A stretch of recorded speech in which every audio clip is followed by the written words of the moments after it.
ഞാൻ Mary മിറ്റിൽഡ. Stay inspired സീരീസിൻ്റെ പുതിയൊരു എപ്പിസോഡിലേക്ക് എല്ലാവർക്കും സ്വാഗതം. ഞാൻ ആദ്യമേ തന്നെ നല്ല ഇൻട്രസ്റ്റിംഗ് ആയിട്ടുള്ളൊരു കാര്യം നിങ്ങളോട് പറയാം. ഏകദേശം 6 വർഷങ്ങൾക്ക് മുമ്പ് ഞാനും എൻ്റെ അനിയത്തിയും കൂടി ഒരു തായ്ലാൻഡ് യാത്ര നടത്തി. ഒരു ടൂർ. ഞങ്ങൾ മാത്രമായിട്ട്, ഒരു ഗ്രൂപ്പിൻ്റെ കൂടെ ഒന്നുമല്ല പോയത്. ഞങ്ങൾ തനിച്ച് യാത്രയൊക്കെ പ്ലാൻ ചെയ്ത് അങ്ങോട്ടൊരു യാത്ര നടത്തി. നല്ല രസമായിരുന്നു കേട്ടോ. അപ്പം നമ്മുടെ കൂടെ ഫാമിലിയൊന്നുമില്ല. എന്തായാലും നമ്മുടെ ഫാമിലി കൂടെ ഉണ്ടെങ്കിൽ നമുക്ക് കുറച്ച് ബോധറേഷൻസ് ഉണ്ടാവും. അതൊന്നുമില്ല. അങ്ങനെ ഒരു ഫുൾ ഫ്രീഡത്തിൽ ഒരു 4-5 ദിവസം ചെലവഴിക്കാൻ പറ്റി. നല്ലൊരു റിലാക്സ്ഡ് മൂഡായിരുന്നു കേട്ടോ. അപ്പോൾ തിരിച്ചു വന്നപ്പോൾ ഒരുപാട് സന്തോഷം. കുറച്ചും കൂടി ഉന്മേഷവതികളായിട്ടാണ് ഞങ്ങൾ തിരിച്ചു വന്നത്. അപ്പോൾ എനിക്ക് ഒരു സഹോദരിയും കൂടിയുണ്ട്. ഞങ്ങൾ അടുത്ത തവണ 3 പേരും കൂടിയാണ് പോയത്. ഒരു സിംഗപ്പൂർ മലേഷ്യ കപ്പൽ യാത്ര. വളരെ ബ്യൂട്ടിഫുൾ ആയിട്ടുള്ളൊരു യാത്രയായിരുന്നു കേട്ടോ. ഞങ്ങൾ 3 സിസ്റ്റേഴ്സ് മാത്രം. ഒരു ബ്രേക്ക്. നമ്മൾ ഡേ ടു ഡേ ലൈഫിൽ ആ തിരക്കിൻ്റെ ഇടയിൽ നിന്നൊരു ബ്രേക്ക്, റിലാക്സേഷൻ, ഇത് നമുക്ക് തരുന്ന ഒരു സന്തോഷവും സമാധാനവും വളരെ വലുതാണ്. പക്ഷേ ഇങ്ങനെ യാത്ര ചെയ്തപ്പോൾ പലരും ചോദിച്ചു, എന്താണ് നിങ്ങൾ ഫാമിലിയെ കൂടെ കൂട്ടാത്തത്? ഭർത്താക്കന്മാരുമായിട്ട് വല്ല പ്രശ്നമുണ്ടോ? അതാണ് ചിലർക്ക് അറിയേണ്ടത്. ഞാൻ അവരോട് പറഞ്ഞു, ഇത് ബ്രേക്കാണ്, ബ്രേക്കപ്പ് അല്ല. ബ്രേക്കപ്പ് ആകാതിരിക്കാൻ വേണ്ടിയിട്ടാണ് ഇങ്ങനെ ഒരു ബ്രേക്ക് എടുത്തത്. ഇത്രയായപ്പോൾ ഞങ്ങൾക്ക് തോന്നി, കസിൻസിൻ്റെ കൂടെ ഇതുപോലെ ഒന്ന് പോയാലോ. കുട്ടിക്കാലത്ത് ഏറ്റവും അധികം കളിച്ച് രസിച്ചിട്ടുള്ളത് ഈ കസിൻസിൻ്റെ കൂടെയാണ്. അവർ മാത്രമായിട്ടൊരു രാത്രിയും പകലും ഒന്ന് പോയി നോക്കാമെന്ന് കരുതി. അപ്പോൾ അതിനുള്ള തയ്യാറെടുപ്പിലാണിപ്പോൾ. പക്ഷേ പലർക്കും ഒരു സംശയം, എന്തിനാണ് ഇവർ മാത്രമായിട്ട് ഇങ്ങനെ പോകുന്നത്? അതിൻ്റെ ഒരു മറുപടി ഞാൻ പറയാം. ഇന്നത്തെ ജീവിതത്തിൽ ഒരുപാട് മാറ്റങ്ങൾ വന്നിട്ടുണ്ടല്ലേ. നമ്മളെല്ലാവരും വളരെ ഹെക്റ്റിക്കാണ്. അത് നമ്മുടെ മാനസികാരോഗ്യത്തെ ഒരുപാട് ബാധിച്ചിട്ടുണ്ട്. ഞാനിന്ന് എൻ്റെ മോളോട് സംസാരിച്ചപ്പോൾ അവൾ ക്രൈസ്റ്റ് യൂണിവേഴ്സിറ്റിയെക്കുറിച്ച് പറഞ്ഞ ഒരു കാര്യം ഞാൻ പ്രത്യേകം ശ്രദ്ധിച്ചു. അവിടെ ഏറ്റവും കൂടുതൽ ഡിമാൻഡുള്ള ഒരു ഡിപ്പാർട്ട്മെൻറ്റാണ് സൈക്കോളജി. അതിൻ്റെ കാരണം എന്താ? നമുക്കെല്ലാവർക്കും തന്നെ മാനസിക ആരോഗ്യവുമായിട്ട് ബന്ധപ്പെട്ട പ്രശ്നങ്ങളുണ്ട്. അതിന് ഏറ്റവും പ്രധാനപ്പെട്ട കാരണം നമ്മുടെ ഈ സ്ട്രെസ്ഡ് ലൈഫാണ്. മാനസികാരോഗ്യം മാത്രമല്ല, ലൈഫ് സ്റ്റൈൽ ഡിസീസസ് വേറെയും ഉണ്ട്. നമ്മളെല്ലാവരും തന്നെ ഹൈലി സ്ട്രെസ്ഡ് ആണ്. അത് മനുഷ്യർക്ക് ഒട്ടും പറ്റിയതല്ല. നമ്മുടെ ആക്ടിവിറ്റീസിനെ എല്ലാം സപ്പോർട്ട് ചെയ്യുന്നത് നെർവസ് സിസ്റ്റമാണ്. ഈ നെർവസ് സിസ്റ്റത്തിന് 2 പാർട്ടുണ്ട്. Sympathetic nervous system, parasympathetic nervous system. അപ്പോൾ നമ്മൾ ഹൈലി സ്ട്രെസ്ഡ് ആകുമ്പോൾ നമ്മളെ സപ്പോർട്ട് ചെയ്യുന്നത് സിമ്പത്തറ്റിക് നെർവസ് സിസ്റ്റമാണ്. നമ്മൾ റിലാക്സ്ഡ് ആകുമ്പോൾ, കൂളായിരിക്കുമ്പോൾ നമ്മളെ സപ്പോർട്ട് ചെയ്യുന്നത് പാരാസിമ്പത്തറ്റിക് നെർവസ് സിസ്റ്റമാണ്. നമ്മുടെ ശാരീരികവും മാനസികവുമായ ആരോഗ്യത്തിന് ഇത് 2 തമ്മിലുള്ള ബാലൻസിങ് വളരെ ആവശ്യമാണ്. അപ്പോൾ ഡേ ടു ഡേ ആക്ടിവിറ്റീസിൽ നമ്മളിങ്ങനെ വളരെ സ്ട്രെസ്ഡ് ആകുമ്പോൾ ഇടയ്ക്കൊരു ബ്രേക്ക്, റിലാക്സേഷൻ വളരെ വളരെ ആവശ്യമാണ്. അപ്പോൾ നമുക്ക് ഏറ്റവും കൂടുതൽ റിലാക്സേഷൻ തരുന്ന ആ ബ്രേക്ക് എടുക്കാൻ നമ്മൾ തയ്യാറാവണം. ഫാമിലിയുടെ കൂടെ പോകുമ്പോഴുള്ള പ്രശ്നം എന്ന് പറഞ്ഞാൽ, വീണ്ടും നമ്മൾ പഴയ പോലെ ഡിമാൻഡിങ് ആയിട്ടുള്ള ഒരു കൂട്ടം ആളുകളുടെ ഇടയിലാണ്. മറ്റേത് അങ്ങനെയല്ല. അവിടെ നമുക്ക് നമ്മളായിരിക്കാൻ പറ്റും. നമുക്ക് ആരോടും അവിടെ കമ്മിറ്റ്മെൻ്റ് ഒന്നുമില്ല. അപ്പോൾ അത് നമുക്ക് ഒരുപാട് റിലാക്സേഷനും ഫ്രീഡവും എല്ലാം തരുന്ന ഒരു ബ്രേക്കാണത്. അപ്പോൾ ഇത് വളരെ വളരെ ആവശ്യമായിട്ടുള്ളൊരു കാര്യമാണ്. അപ്പോൾ ഇത് കേൾക്കുമ്പോൾ ചിലർ ചോദിക്കുന്നതാണ്, അപ്പോൾ നിങ്ങളുടെ ഫാമിലി അല്ലെങ്കിൽ സ്പൗസ് എന്ത് ചെയ്യും? നിങ്ങളിങ്ങനെ പോകുന്നത് ശരിയാണോ? ഇങ്ങനെ ചോദിക്കുന്നവർ എപ്പോഴും ഉണ്ട്. ബുദ്ധിയുള്ള ലൈഫ് പാർട്ട്നേഴ്സ് ആണെങ്കിൽ ഇതിനെ സപ്പോർട്ട് ചെയ്യും. സപ്പോർട്ട് ചെയ്യുക മാത്രമല്ല, ഇങ്ങനെ പോകാൻ പ്രോത്സാഹിപ്പിക്കുക കൂടി ചെയ്യും. ഞാനിത് കൃത്യമായിട്ട് പാലിക്കുന്ന ആളാണ്. എൻ്റെ ജീവിതത്തിൽ എനിക്ക് വളരെ ആവശ്യമുള്ളൊരു കാര്യം. കാരണം ഞാൻ ആരോഗ്യവതിയും ഹാപ്പിയുമാണെങ്കിൽ അതിൻ്റെ ഗുണഫലം കിട്ടുന്നത് ആദ്യം എൻ്റെ കുടുംബക്കാർക്കാണ്. അതുകൊണ്ട് ഇത് വളരെ വളരെ ആവശ്യമായിട്ടുള്ളൊരു കാര്യമാണെന്നാണ് എൻ്റെ അഭിപ്രായം. എങ്ങനെയൊക്കെയാണ് ഈ ബ്രേക്ക് എടുക്കേണ്ടതെന്ന് നമുക്കൊന്ന് ചിന്തിക്കാം. ഒന്നാമത്തെ കാര്യം, ഞാൻ എൻ്റെ പ്രൊഫഷനുമായിട്ട് ബന്ധപ്പെട്ട് ഒറ്റയ്ക്ക് യാത്ര ചെയ്യുന്ന ആളാണ്. ദൂരെയുള്ളൊരു സ്ഥലത്ത് പ്രോഗ്രാം വന്നു കഴിഞ്ഞാൽ ഞാൻ തലേ ദിവസമേ പോകും.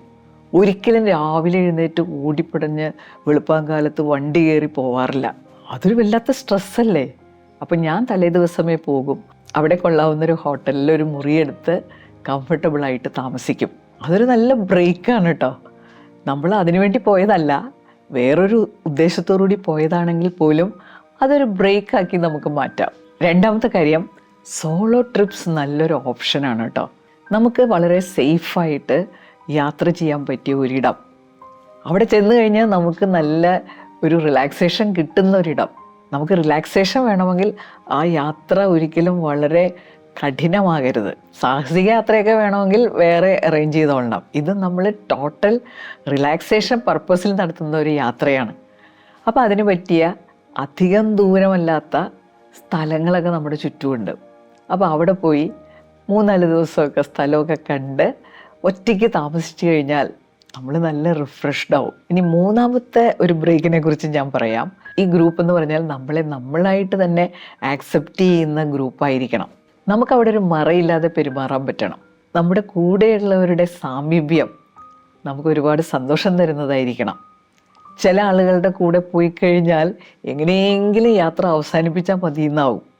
അപ്പോൾ നമ്മൾ കണ്ടെത്തണം ആരുടെ കൂടെ പോകുമ്പോഴാണ് ഈ പോസിറ്റീവ് ഫീലിങ്സ്, റിലാക്സേഷൻ നമുക്ക് കിട്ടുക. ചിലരുടെ കൂടെ പോയാൽ അവരെപ്പോഴും കംപ്ലൈൻറ്റ് പറഞ്ഞുകൊണ്ടിരിക്കും. നമ്മൾ മുൻകൈ എടുത്താണ് കൊണ്ടുപോകുന്നതെങ്കിൽ നിങ്ങൾ സെലക്ട് ചെയ്ത സ്ഥലം ശരിയായില്ല, ഭക്ഷണം ശരിയായില്ല, ഇങ്ങനെയൊക്കെ പരാതി പറയുന്ന ആളുകൾ, അവരുടെ കൂടെയൊന്നും നമ്മൾ ഈ പറഞ്ഞ റിലാക്സേഷനൊന്നും കിട്ടില്ല. ഒരുപാട് ആളുകൾ നമ്മുടെ ചുറ്റുമില്ലേ. You select a few of them. അവരുടെ സഹവാസത്തിലൂടെ കിട്ടുന്ന റിലാക്സേഷൻ എന്ന് പറഞ്ഞു കഴിഞ്ഞാൽ അത് വളരെ സന്തോഷം തരുന്ന ഒന്നാണ്. നാലാമത്തെ കാര്യം, ഈ ബ്രേക്ക് എടുക്കാനായിട്ട് നല്ല ഒന്നാമത്തെ ഒരു മാർഗം ഞാൻ പറയട്ടെ. സിബ്ലിങ്സിൻ്റെ കൂടെ ഒരു യാത്ര പോവുക. നമ്മൾ ഫാമിലിയുടെ കൂടെ പോകുമ്പോഴുള്ളൊരു പ്രശ്നം, ഫാമിലി എപ്പോഴും ഡിമാൻഡിങ് ആയിരിക്കും. നമ്മുടെ ഡേ ടു ഡേ ലൈഫിലുള്ള അതേ ബോദറേഷൻസ് അവരുണ്ടാക്കിക്കൊണ്ടിരിക്കും. ഫാമിലിയുടെ കൂടെ തീർച്ചയായിട്ടും നമ്മൾ യാത്ര ചെയ്യണം, പക്ഷേ റിലാക്സേഷൻ ഇങ്ങനെ ചെയ്യണം. സിബ്ലിങ്സിൻ്റെ കൂടെ അവർ മാത്രമായിട്ടൊരു യാത്ര. അപ്പോൾ അവർ തമ്മിൽ ഡിമാൻഡിങ് അല്ല, അവർ വളരെ ഫ്രീ ആണ്. ആ ഫാമിലിയിൽ നിന്നൊക്കെ മാറിയുള്ളൊരു സെറ്റപ്പാണ്. അത് തീർച്ചയായിട്ടും ഒരുപാട് റിലാക്സേഷൻ തരുന്ന ഒരു അവസരമായിരിക്കും. അഞ്ചാമത്തെ കാര്യം, നമുക്ക് ചിലപ്പോൾ ജോലി സംബന്ധമായിട്ട് ദൂരേക്ക് ട്രാൻസ്ഫർ കിട്ടില്ലേ. അങ്ങനെയാണെങ്കിൽ അവിടെ അടുത്തൊരു താമസ സ്ഥലം കണ്ടുപിടിച്ച് താമസിക്കണം. അത് നമുക്ക് തീർച്ചയായിട്ടും നല്ല റിലാക്സേഷൻ തരും. ഞാൻ ചിലരെ കണ്ടിട്ടുണ്ട്, അവർ ദൂരെയുള്ള ജോലി സ്ഥലത്ത് നിന്ന് കഷ്ടപ്പെട്ട് പാതിരാത്രിയാകുമ്പോൾ വീട്ടിൽ വന്ന് കയറുന്നു, കൊച്ചു വെളുപ്പം കാലത്തെ എഴുന്നേറ്റ് പോകുന്നു. പക്ഷേ ഭൂരിഭാഗം പേരും ഇങ്ങനെ ചെയ്യുന്നത് അവരുടെ ഉള്ളിൽ എങ്ങനെയോ ഉണ്ടായ ഒരു കുറ്റബോധമാണ്. എൻ്റെ ഫാമിലിയെ ഞാൻ വേണ്ടത്ര കെയർ ചെയ്തില്ലെങ്കിലോ. സത്യം പറഞ്ഞാൽ നമ്മൾ അവർക്കൊരു ബോധറേഷൻ ഉണ്ടാക്കുകയാണ് ചെയ്യുന്നത്.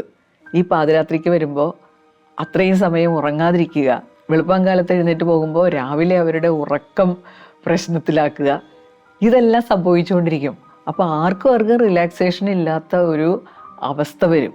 അതുകൊണ്ട് വളരെ വലിയ അത്യാവശ്യമൊന്നുമില്ലെങ്കിൽ തീർച്ചയായിട്ടും ജോലി സ്ഥലത്തിൻ്റെ അടുത്ത് ഒരു താമസ സ്ഥലം കണ്ടെത്തി താമസിക്കുക എന്നുള്ളത് ഒരു ബ്രേക്കാണ്. ആറാമത്തെ കാര്യം, ചിലപ്പോഴൊക്കെ നമുക്ക് വീട്ടിലിങ്ങനെ ഒറ്റയ്ക്കിരിക്കേണ്ടതായിട്ട് വരും. അത് നമ്മൾ നന്നായിട്ട് എൻജോയ് ചെയ്യണം. അത് ഒറ്റപ്പെടലൊന്നുമല്ല, ഏകാന്തതയാണ്. ചിലപ്പോൾ വീട്ടിലെ ലൈഫ് പാർട്ട്ണറും മക്കളും എന്തെങ്കിലും ആവശ്യം പ്രമാണിച്ച് വീട്ടിലുണ്ടാവില്ല. അപ്പം നമുക്ക് കുറച്ച് സമയം ഇങ്ങനെ ഒറ്റയ്ക്ക് കിട്ടുമ്പോൾ അത് എൻജോയ് ചെയ്യുക. അത് റിലാക്സേഷന് കിട്ടുന്ന ഒന്നാം തരം ഒരു അവസരമാണ്. അത് നമ്മൾ എൻജോയ് ചെയ്യണം. ഇതിനെ ഒറ്റപ്പെടൽ എന്ന് പറയില്ല, ലോൺലിനെസ്. എനിക്ക് ആരുമില്ല എന്നുള്ളൊരു ഫീലിംഗ് നമുക്ക് വിഷമം തരുന്ന, ദുഃഖം തരുന്ന ഒന്നാണ്. ഇതങ്ങനെയല്ല. കുറച്ച് ദിവസം നമുക്ക് ആരുമില്ലാതെ വീണ് കിട്ടിയ ദിവസങ്ങൾ, അങ്ങനെ ഒറ്റയ്ക്കിരിക്കാൻ അവസരം കിട്ടുന്നതിനെ നമുക്ക് സോളിറ്റ്യൂഡ് എന്ന് വിളിക്കാം. ഏകാന്തത. തിരക്ക് കൊണ്ട് നമുക്ക് ചെയ്യാൻ പറ്റാതെ പോകുന്ന നല്ല ഇഷ്ടമുള്ള ചില കാര്യങ്ങളില്ലേ, അങ്ങനെയുള്ള കാര്യങ്ങൾക്ക് ഈ സമയം ചെലവഴിക്കാം. അങ്ങനെ നമുക്ക് റിലാക്സ്ഡ് ആയിട്ടിരിക്കാം. ഈ വീഡിയോയുടെ അവസാനിക്കുകയാണ്. നമ്മൾ സാങ്കേതികമായിട്ട് വളരെയധികം മുന്നോട്ട് പോയി കഴിഞ്ഞ ആളുകളാണ്. നമ്മളെല്ലാവരും ഒരുപാട് പുരോഗമിച്ചു എന്ന് തന്നെ നമ്മൾ വിശ്വസിക്കുന്നു.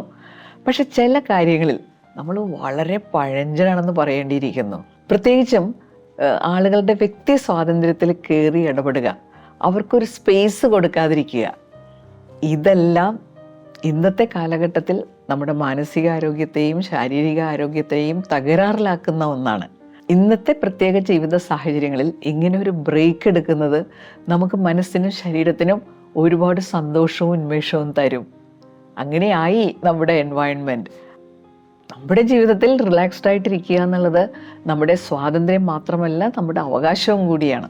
അപ്പോൾ ഈ വീഡിയോയിൽ പറയുന്ന കാര്യങ്ങൾ എത്രത്തോളം നിങ്ങളുടെ ലൈഫുമായിട്ട് റിലേറ്റഡ് ആണെന്ന് എനിക്കറിയില്ല. എന്നാലും ഞാൻ ഇങ്ങനെയുള്ള എക്സ്പീരിയൻസിലൂടെ ഒരുപാട് കടന്നുപോയിട്ടുണ്ട്. അതുകൊണ്ടാണ് ഇങ്ങനൊരു വീഡിയോ ഇടാമെന്ന് ഞാൻ വിചാരിച്ചത്.